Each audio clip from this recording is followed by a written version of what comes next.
Hi friends, எல்லோரும் எப்படி இருக்கீங்க? நான் ரொம்ப நல்லா இருக்கேன். தம்ப்நெயில் பார்த்தாலே தெரிஞ்சிருக்கும் இது என்ன வீடியோன்னு. நாங்கள் நைட்டே கோயிலுக்கு பொங்கல் வைக்க போகிறதுக்கான எல்லா ஜாமாவும் வீட்டில் எடுத்து வச்சிட்டோம். ஃபேமிலி கொஞ்சம் பெருசு இல்லையா, கடையில் வாங்கி சாப்பிட்டாலாம் சரி வராதுன்னு சொல்லிட்டு வீட்டில் நைட்டே புளி சாதமும் கிண்டி இந்த அப்படியே ஆட்டோவில் போட்டுட்டோம். நாங்கள் காரில் போயிடுவோம். கபிலாவுடைய அப்பா மட்டும் ஆட்டோவில் ஜாமான்லாம் எடுத்துகிட்டு வந்துடுவார். நம்ம வீட்டில் இருக்க கோயிலில் ஃபஸ்ட்டு படைச்சி சாமி கும்பிட்டுட்டு எங்கள் மாமி எங்களுக்கு பொங்கல் கூட தூக்கி கொடுத்தாங்க. நானும் என்னுடைய அக்காவும் இங்கேருந்து வந்துட்டோம். இன்னொரு அக்கா பாண்டியிலேருந்து டைரெக்டாக கோயிலுக்கு வந்துடுவாங்க. எங்களுடைய குலதெய்வம் மேல்மனையில் ஒரு அங்காளம்மன் தான். கபிலாவுடைய அப்பா ஆட்டோ வாங்கினதுலேருந்து இன்னும் குலதெய்வம் கோயிலுக்கு போய் படைக்காததால் அவர் வண்டியை ஃபஸ்ட்டு படைச்சி அமுச்சிட்டு அடுத்தது நாங்கள் கிளம்புற வண்டிக்கும் படைச்சி இப்போ ஊருக்கு வெளியில் இருக்க கோயிலில் சாமி கும்பிட்டுட்டு நாங்களும் கிளம்பிட்டோம்.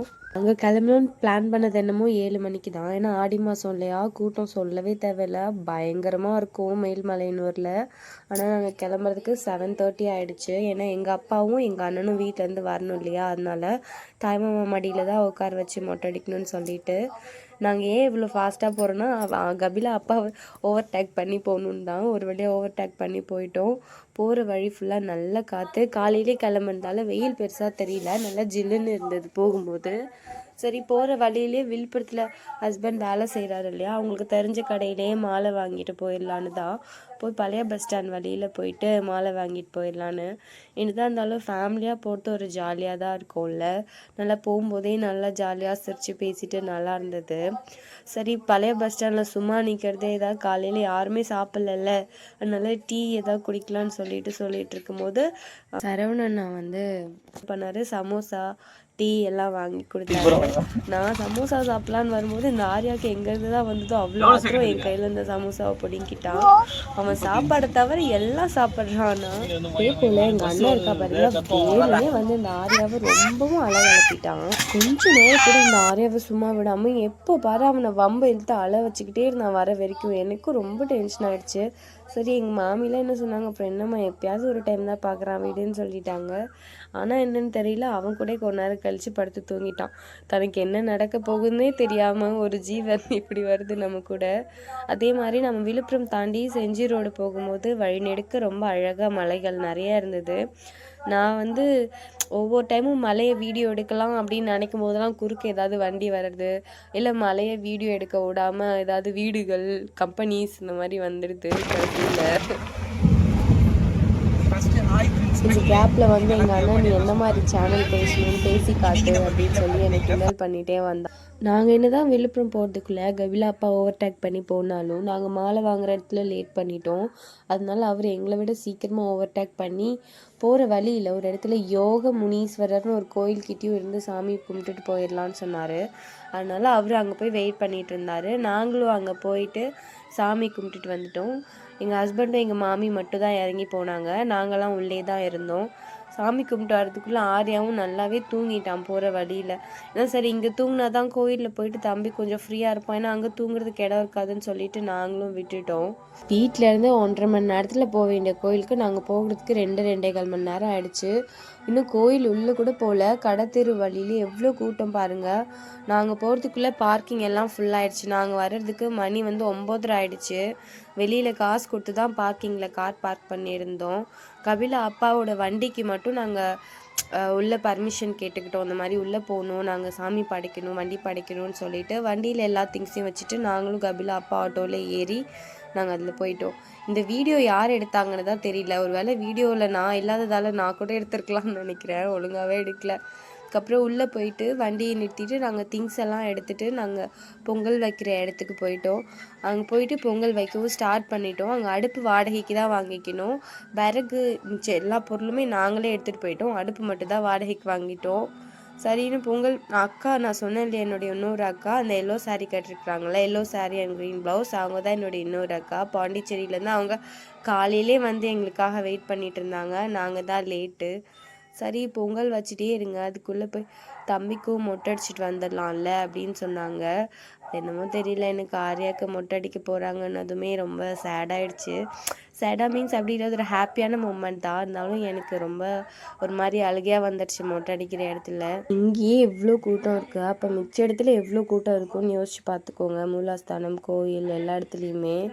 அப்புறம் சரின்னு இப்போ பச்சை பயிர் வெந்தோடனே நான் அரிசி போட்டுட்டு இப்படி வந்து உட்காந்தேன். மாமி என்ன சொன்னாங்க, சரிம்மா பொங்கல் வைக்கிறது நான் பார்த்துக்கிறேன், அதுக்குள்ளே போய் தம்பிக்கு மொட்டை அடிச்சுட்டு வந்துடுங்க, டைம் ஆகிட போகுது, அப்புறம் லேட் ஆகிடும்னு சொன்னாங்க. நான் எங்கள் அண்ணன், அப்பா, எங்கள் ஹஸ்பண்ட் எல்லாம் ஒன்றா தான் போனோம். போயிட்டு டோக்கனும் புது பிளேடும் கொடுத்தாங்க, ஹாஃப் பிளேட் கொடுத்தாங்க. வாங்கிட்டு மொட்டை கூட்டமாக தான் இருந்தது, ஆனால் ஒரு இடத்துல மட்டும் ஃப்ரீயாக இருந்ததுனால நாங்கள் அங்கே போய் மொட்டை அடிச்சுக்கிட்டோம். அவனுக்கு ஏற்கனவே உடம்பு சரியில்லை, ரொம்ப சளி பிடிச்சிட்டு இருந்தது. அவனை இந்த மாதிரி போட்டு அழுத்தி பண்ணும்போது எனக்கு ரொம்ப கஷ்டமாக இருந்தது. அவன் மூக்கை பார்த்தாலே தெரியும் பாருங்க எவ்வளோ சளி பிடிச்சிருக்குன்னு. ஒரு வழியாக மொட்டை அடிச்சாச்சு. பாதி மொட்டை அடிக்கிற வரையும் அழுதுட்டு இருந்தான், அதுக்கப்புறம் அழுகலை. மொட்டை அடித்து முடிச்சோடனே ஃபோன் கேமராவுக்காச்சு இங்கே பாரு, உன் தலையில் முடியல, தொட்டு பாருன்னு சொன்னோடனே ஹி ஃபீல் சம்திங் டிஃப்ரெண்ட். அப்புறம் நாங்கள் பக்கத்தில் சுடுதண்ணி போட்டு ஒரு குளிக்கிற இடம் இருந்தது, அங்கே போயிட்டு தம்பிக்கு சுடுதண்ணி வாங்கி அவனை குளிப்பாட்டிட்டு அப்பா எடுத்துகிட்டு வந்த ட்ரெஸ்ஸையும் போட்டு விட்டாச்சு. தலையில் நான் தான் சந்தனம் பூசிக்கிட்டேன். இதெல்லாம் பண்ணும்போது எனக்கு ஒரு ஃபுல் பேரண்டிங் ஃபீலே வந்தது. எனக்கு ஆர்யாவுக்கு ப்ரெஸ்ட் ஃபீட் பண்ணும்போதோ இல்லை இப்போ வரைக்குமே அந்த மொட்டை அடிக்கிற அந்த முன்னாடி வரைக்குமே எனக்கு நான் ஒரு பேரண்ட் அப்படின்ற மாதிரி எனக்கு பெருசாக ஃபீல் ஆனதில்லை. ஆனால் அந்த மொமெண்ட்டில் நான் தனியாக போய் பொங்கல் வச்சு எனக்கு ஒரு குழந்தை பிறந்து நான் அவனுக்கு இந்த மாதிரி பண்ணுறேன் அப்படின்னு நினைக்கும் போது ஐ ஃபீல் கம்ப்ளீட் அப்படின்ற மாதிரி இருந்தது. மொட்டை அடிச்சுட்டு வரும்போது மாவிளக்கு பிசைஞ்சிட்டு இருந்தாங்க மாமி. 3 பேருக்கும் ஒன்றா சேர்ந்து மாவு பிசைஞ்சு 3 உருண்டையாக பிடிச்சி கொடுத்துடலான்னு சொல்லிட்டு மாவு பிசைஞ்சிட்டு அதுக்கப்புறம் இங்கே சாமி கும்பிட்ற இடத்துக்கு வந்து வெளியிலேயே நாங்கள் வெத்தலை பாக்கு பழம் வத்தியெல்லாம் வச்சு சாமி கும்பிட்டுட்டு உள்ளே போயிட்டோம். இன்றைக்கி சாமி நிச்சயமாக பார்க்கவே முடியாது, ஏன்னா ரொம்ப கூட்டமாக இருந்தது. லைனில் நின்று போனால் எனக்கு தெரிஞ்சு நைட்டு கூட ஆகிடும். ஸ்பெஷல் கோச்லேயும் போக முடியாது, சாமி பார்க்க எதுக்கு ஸ்பெஷல் கோச் போகணும், நடந்து வெயிட் பண்ணி தானே போகணும். அதனால் சரின்னு சொல்லிவிட்டு நாங்கள் வெளியிலே சாமி கும்பிட்டுட்டு கோயிலை மட்டும் சுற்றி வந்துட்டோம். எனக்கு என்ன ஒரு பயம்னா, ஆர்யா ரொம்ப இவ்வளோ வெயில் அடிக்குது, அவன் தலைலாம் எரியும், ரொம்ப சின்ன பிள்ளை எப்படி இந்த வெயில் தாங்குவான் அப்படின்றது தான் ரொம்ப கஷ்டமாக போயிடுச்சு. பெரியவங்க நம்மளாலே தாங்கிக்க முடியல, இந்த குழந்தைங்க பாவம் என்ன பண்ணுவாங்களோ தெரியல. உள்ள கோயில் சுற்றி வரும்போது ஒரு பக்கம் ஜில்லுன்னு இருந்தாலும் கூட்டத்தில் எங்கே பொங்கு பானையை கீழே போட்டுருவோமோன்னு ஒரு பயம். ஏன்னா அவ்வளோ கூட்ட நெரிசலாக இருந்தது. அதுக்கப்புறம் கோயிலை சுற்றிட்டு நாங்கள் பெரியாயி சாமியை பார்த்துட்டு அப்படியே கும்பிட்டுட்டு போயிடலான்னு தான் பிளான்னு. நிஜமாலுமே நாங்கள் மூலாஸ்தானம் பார்க்கவே இல்லை, அந்த அளவுக்கு கூட்டம். ஒரு வேளை காலையிலேயே வந்திருந்தா இந்த மாதிரி இருந்திருக்காதோ என்னமோ. இந்த வேலையெல்லாம் நடக்கும்போது மணி 11 தான். இந்த 11 மணிக்கே மணி என்ன ஆயிடுச்சுன்னு பார்த்துக்கோங்க.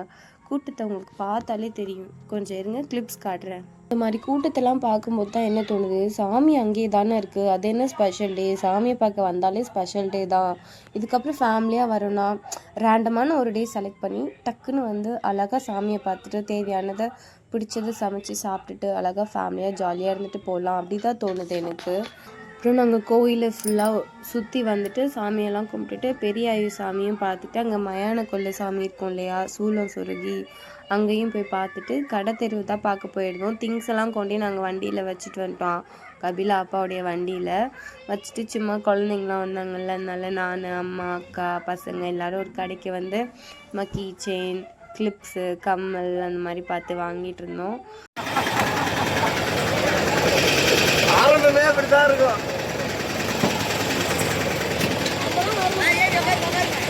கஜா என்ன சொல்லு, கபிலா வீடியோ எடுக்கிற என்ன சொல்லு. கவி நீ என்ன சொல்லு. அண்ணே அண்ணே ஒரு மெமரபிள் வீடியோ எடுக்கிறேன் ஆகி சொல்லுங்க. பாய்.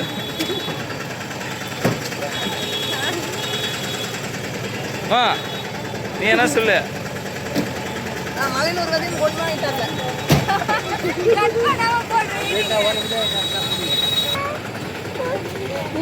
பாய்.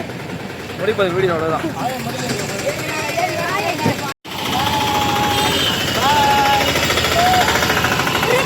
ஆய் சொல்லுங்க. கோயிலில் வீடியோ முடிஞ்சிருச்சு, அவ்வளோதான். அப்புறம் நாங்கள் வெளியே போயிட்டு எடுத்துகிட்டு வந்த புளி சாதத்தையே சாப்பிட்டோம். இதில் கொடுமையான விஷயம் என்னென்னா, எங்களுக்கு பக்கத்தில் இருந்த எல்லாருமே சிக்கன் பிரியாணி சாப்பிட்டுட்டு இருந்தாங்க. நாங்களும் கோழி அறுக்கலான்னு தான் நினச்சி வந்தோம், கோழி அறுத்து பிரியாணி இல்லை குழம்பு வச்சு சாப்பிட்லான்னு. ஆனால் மொட்டை அடிக்கிறதுனால சாப்பிடக்கூடாதுன்னு சொல்லிட்டாங்க. அதனால் நாங்கள் புளி சாதமே சாப்பிட்டுட்டு நாங்களாம் அங்கேருந்து கிளம்பிட்டோம் ஃபேமிலியாக. கபிலா அப்பாவும் ஆட்டோ, நாங்கள் அதில் கொஞ்சம் திங்ஸ் எல்லாம் போட்டுட்டு பொங்கல் கூடையை மட்டும் நாங்கள் எடுத்துக்கிட்டு நாங்களும் அங்கேருந்து கிளம்பிட்டோம். அப்பா அந்த மாதிரி பெரிய 7 ஸ்ப்ரைட் பாட்டில் அது வாங்கி கொடுத்தாரு. நாங்களும் ஜாலியாக சாங் கிட்டே வந்துட்டோம். நினைக்கலாம் காரில் கேட்க வேண்டியதானு, ஸ்பீக்கரில் தான் கேட்க பிடிச்சிருந்தது, காரில் கேட்க பிடிக்கல. அதே போல் அப்பம்பட்டு ரம்மம்பட்டு செஞ்சி த மோஸ்ட் ஃபேவரட் முட்டை மிட்டாய். செஞ்சிலேயே எனக்கு ரொம்ப பிடிச்ச கடை இது, சையது முட்டை மிட்டாய் ஸ்வீட்ஸ். அந்த கடை வேறு எங்கேயுமே எனக்கு டேஸ்ட் பிடிக்கல பர்சனலாக. கண்டிப்பாக செஞ்சு அம்மம்பட்டு வரவங்க இந்த இடத்துல ட்ரை பண்ணி பாருங்கள். இந்த ஷேப்பில் இந்த பாக்ஸில் இருக்கும்.